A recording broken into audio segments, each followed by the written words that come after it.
When we think about climate change and pollution, we usually think about oil-soaked birds, fossil gas platforms in the Arctic, or black smoke rising above coal plants. We never think about banks, insurers, and investors. But we should, because money is a driving force behind fossil fuel extraction and environmental destruction. The most polluting sector on the planet is not fossil fuels, it's finance. Sure, you've heard banks are increasingly putting money into green projects. And yes, they are financing green projects, but they are doing it on top of new polluting oil, coal, and gas projects. I have been looking at the math for a decade, and it's still a green droplet in an ocean of pollution. I started to campaign to protect the environment and human rights when I was at university. And I cannot count how many times I've heard financiers telling me, sorry, we need coal. Sometimes they said, we can make it clean. Mostly I've heard, it's impossible. There is nothing we can do. Rather than be discouraged, that gave me the strength to prove them wrong. But how does someone like me, with a small group of partners, take on the big banks and insurers? Well, we start by making smart demands. Then we incentivize action. And finally, we add a spoonful of blackmail that I like to think of as a friendly nudge. When we set out to solve the issues of the world, we might want too much at once. The end of poverty, a peaceful world, a healthy planet. But how do you climb an unscalable mountain, one step after another? The most important thing is to identify the smart demand, SMART, as in S-M-A-R-T.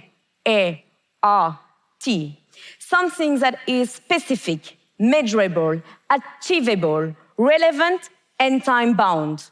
Something that you can realistically achieve based on the resources you have, your target, and the balance of power between you and your target. You don't want something that requires more than 12 to 18 months to achieve, because you will lose momentum. Victory sells, defeat does not. However, you don't want your objective to be too easy either, because if it's too easy, it's not likely to change anything in the way the system works, and we want the system to change. So you want your objective to be disruptive and transformative to bring you closer to your final goal. For the past 10 years, my goal has always been the end of all financing of all fossil fuels. But back in 2013, even the idea that banks could automatically reject a whole sector of the economy appeared as crazy and was not open for discussion. So at that time, a smart objective was to convince one bank to withdraw from one project. And it didn't take me long to come across one of the most insane projects, a huge coal mine that could open the way to 8 other coal projects and destroy the Great Barrier Reef, a UNESCO site. This was Alpha Coal Mine in Australia, supported by French bank Société Générale. Our first smart objective was to get this bank out of this project, and we succeeded after a year of relentless campaigning. Today,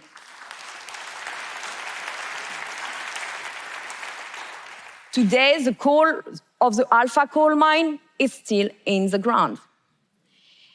And from there, we moved on to our second objective, to get French banks to commit not to finance any of the projects located in the same basin of the Alpha Coal Mine.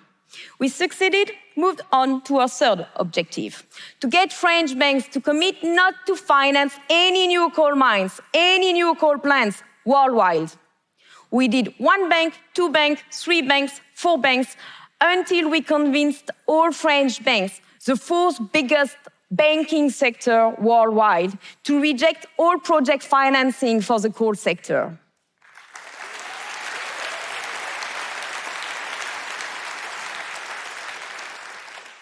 And from there, we carry on until reaching our final goal, to get French financial institutions, not only the banks, but also the insurers, investors, AXA, Amundi, to exit from the coal sector entirely.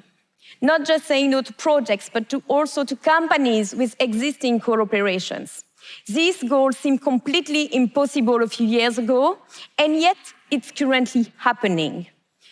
Today, $6 trillion of assets managed by French financial institutions are covered by a coal exit policy. It helps if we think from the position of the person we try to convince. It would make my life a lot easier if my job was to convince every banker of the moral necessity to stop financing fossil fuels. But that's not my job. My job is to make sure they stop, no matter the reasons. As campaigners, our first responsibility is to think who needs to be convinced, what kind of arguments are they likely to listen to the most.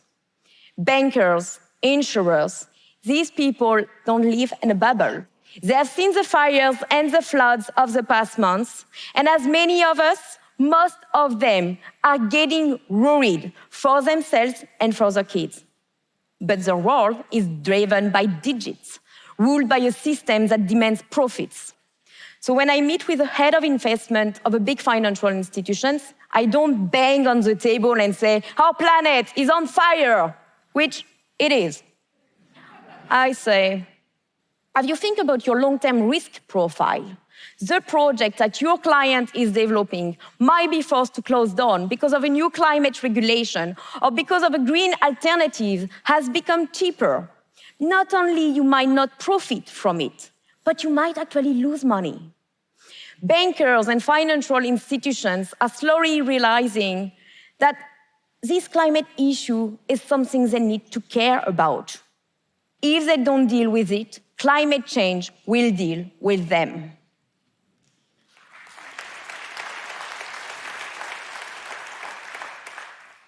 Yet, even the argument of the financial risk doesn't always hit the mark. But there is one argument which is stronger than any other, the reputational risk. Financial institutions spend millions and millions to appear as green as possible. And they would not want that good PR money to go to waste. A good reputation takes years to build, but it can be lost in a week, and we can use that to our advantage. If you don't do the right thing and have your dirty financing revealed, you might lose clients, current employees, new talents. Where will your next generation of employees come from if people feel embarrassed to come work for you? Once, I wrote a report about a big French bank's hypocrisy on climate. This bank has stopped financing coal mines and claimed it was for climate reasons. But the same bank was actively supporting the building of new coal plants. What a hypocritical stand, right? So I wrote the report, but I didn't publish it straight away. Instead, I sent it to the bank and gave them two options. Either I could throw the report away, or I could send it to the press, depending on the bank's decision to meet my demands after a specific deadline and stop financing coal plants on top of new coal mines.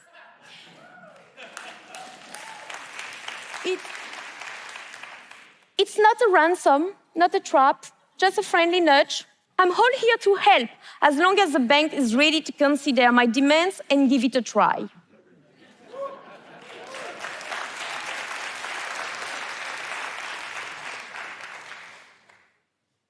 We help by providing information and data, sometimes better than private data providers. And we are not just here to moan and criticize. When things are headed in the right direction, we are all supportive.